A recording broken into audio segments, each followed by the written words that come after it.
Welcome students. Today we will do poem number 1 of class 9th.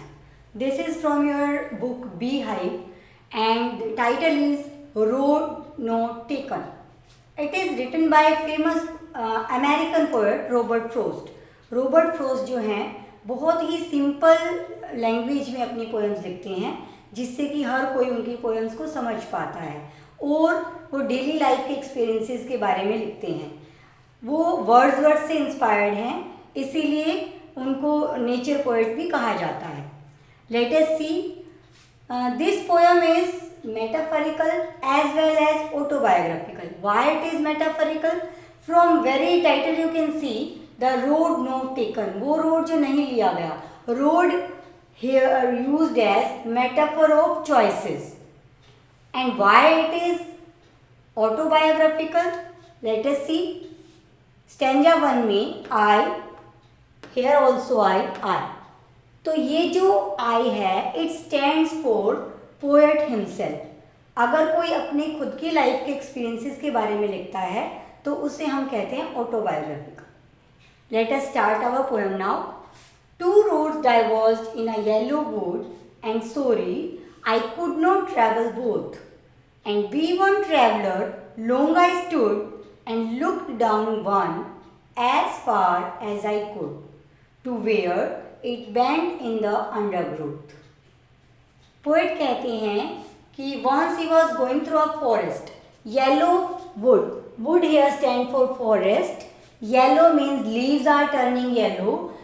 मतलब कि वो जो सीज़न था वो ऑटम सीज़न था, पतझड़ का सीज़न। तो वो फॉरेस्ट में जा रहा था, वहाँ पर उसके सामने टू रोड्स यानी कि दो रोड आते हैं जो कि डाइवर्ज हो रहे हैं। And sorry I could not travel both. Poet sorry feel करता है कि क्योंकि वो एक ही पर्सन है इसीलिए वो एक टाइम पर दोनों रोड को इकट्ठा ट्रैवल नहीं कर सकता। And be one traveller long I stood. और ट्रैवलर होने के नाते बहुत देर तक वो खड़ा रहता है। And looked down one as far as I could. और बहुत देर तक वो उन रोड्स को देखता रहता है, वहाँ तक देर तक वो देखता रहता है जितनी दूरी तक उन रोड्स को वो देख सकता था। टू वेयर इट बेंट, कहाँ तक दिखता है? जहाँ तक कि वो जो रास्ते हैं वो बैंक में मुड़ जाते हैं। In the undergrowth. Undergrowth here stand for bushes. Undergrowth का मीनिंग है बुशेस, यानी कि कुछ दूरी पर जाकर वो मुड़ जाते हैं जहाँ पर बुशेस होती है। तो ये हमारा फर्स्ट स्टैंजा था। अब इसकी राइम स्कीम देख लेते हैं। For rhyming scheme we have to see last word of the line. Wood, both, stood, could, undergrowth. Wood, stood and could, these are rhyming with each other, so a and a. Both and undergrowth, these two words are rhyming with each other, so we just give alphabet B and B. तो इस stanza की rhyming scheme क्या बनी? A B A B। Rather जो हमारी poem है इसके 4 stanzas है और हर स्टैंजा की राइमिंग स्कीम जो है वो यही है A B A B। Let us check literary device side by side. तो इसमें आप देख सकते हैं जो रोड्स हैं मेटाफर। मेटाफर के लिए मेटाफर का मीनिंग क्या होता है? जब हम दो क्वालिटीज़ को कंपेयर करते हैं तो उसे मेटाफर कहते हैं। फिर आप देख सकते हैं and when same word is repeated in 3 consecutive line or more than 1 line, then this device is called anaphora.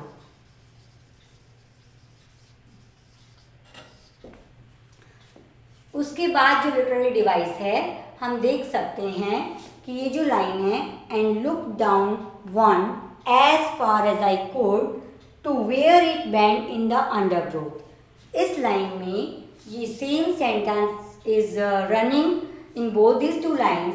That's why the poetic device is enjambment. Enjambment वो पोएटिक डिवाइस होता है जब एक ही सेंटेंस 2 या 2 से ज़्यादा लाइन में चलता है without any punctuation mark, then it is called enjambment.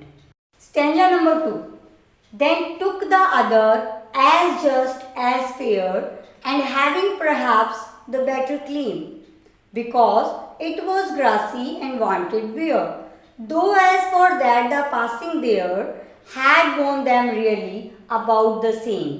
Poet कहते हैं then took the other as just as fair, कि पोएट जो है वो डिसाइड करता है कि वो सेकंड वाला जो रोड है वो चूज करेगा क्योंकि वो बहुत फेयर लग रहा है उसे, and having perhaps the better claim, और उसे ऐसा भी लग रहा है कि इसके बेटर रिजल्ट्स आएंगे, बिकॉज क्यों, इट वॉज ग्रासी, क्योंकि इस पे बहुत ग्रास थी, घास लगा हुआ था, ये बिल्कुल भरा हुआ था, एंड वांटेड वियर, और ऐसा लग रहा था, वांटेड वियर का मतलब है लेस ट्रेवल्ड, इस पे कम लोग गए हैं। Though as for that the passing there, लेकिन अगर हम देखें जो वहाँ से गए हैं, had gone them really about the same, तो कोई ज़्यादा डिफरेंस नहीं है, उस रोड पर भी इतने ही लोग गए हैं।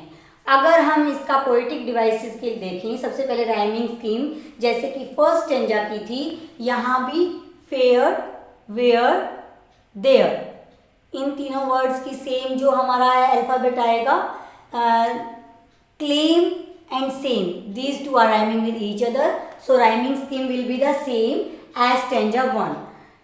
Poetic device, you can see in these two last two lines, though as for that the passing there had gone them really about the same.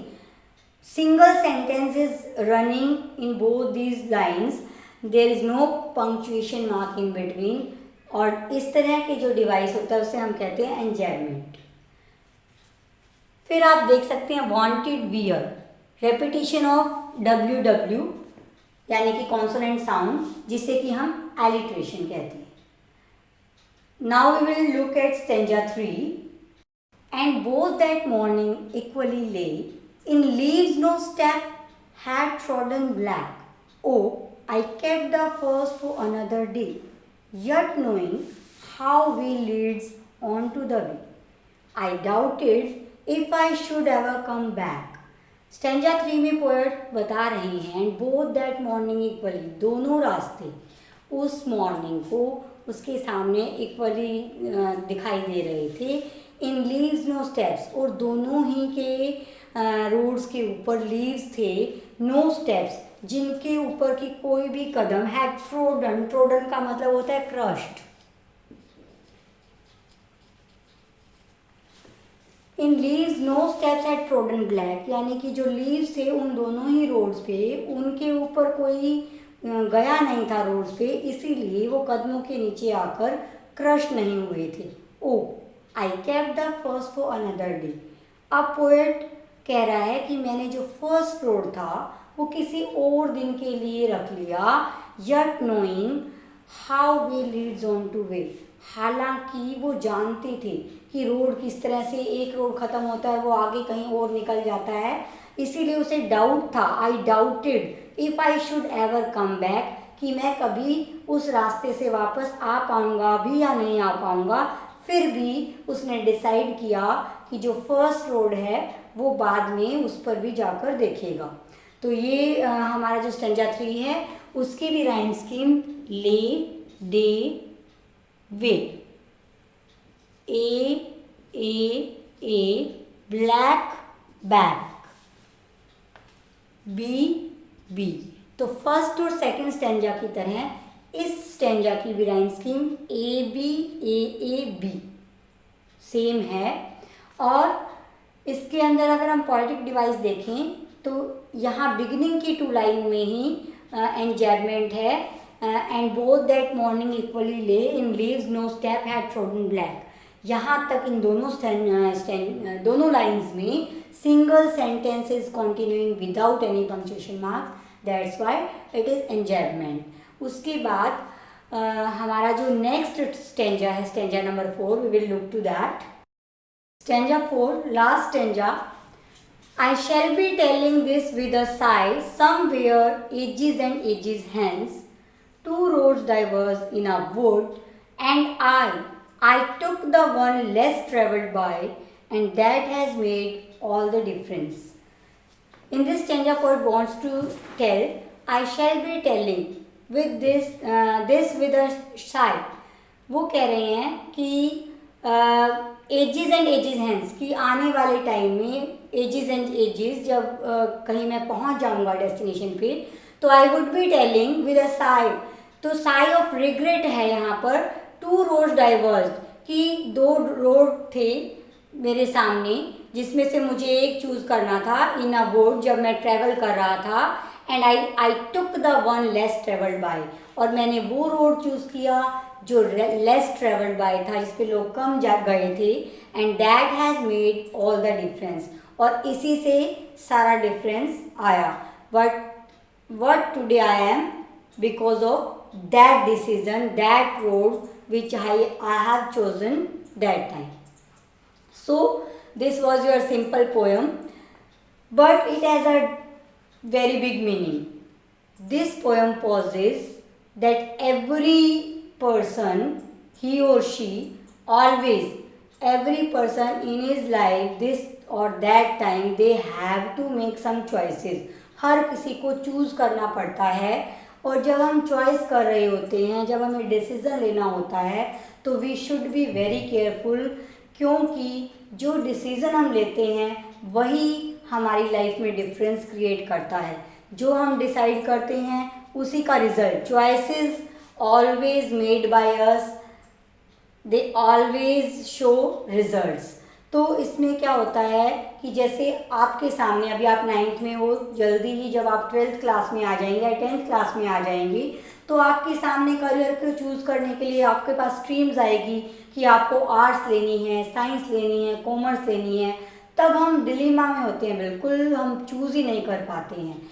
और अगर हम किसी के पीछे, अगर सपोज़ आपके फ्रेंड ने, वो साइंस में बहुत अच्छा है, उसने साइंस स्ट्रीम ले ली, उसे डॉक्टर बनना है, आपने भी कि हमारा फ्रेंड साइंस ले रहा है, और भले ही आप साइंस में अच्छे नहीं हैं फिर भी आप उसको चूज़ कर लेते हैं, तो रिज़ल्ट क्या होगा? जो डिसीज़न, जो चॉइस आपने की वो सही और गलत हो सकती है। तो that's why we should be very very careful in taking decision. This is all about poem. So today we have done literary device, भी ऑलरेडी डन। इस पोएम के जो मेन लिटरेरी डिवाइसेस थे वो क्या थे? Let us just check quickly.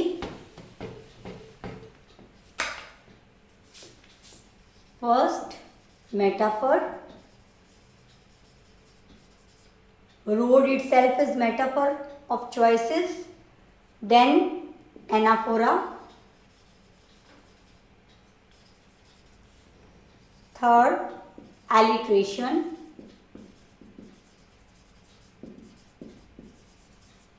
And fourth important poetic device is enjambment.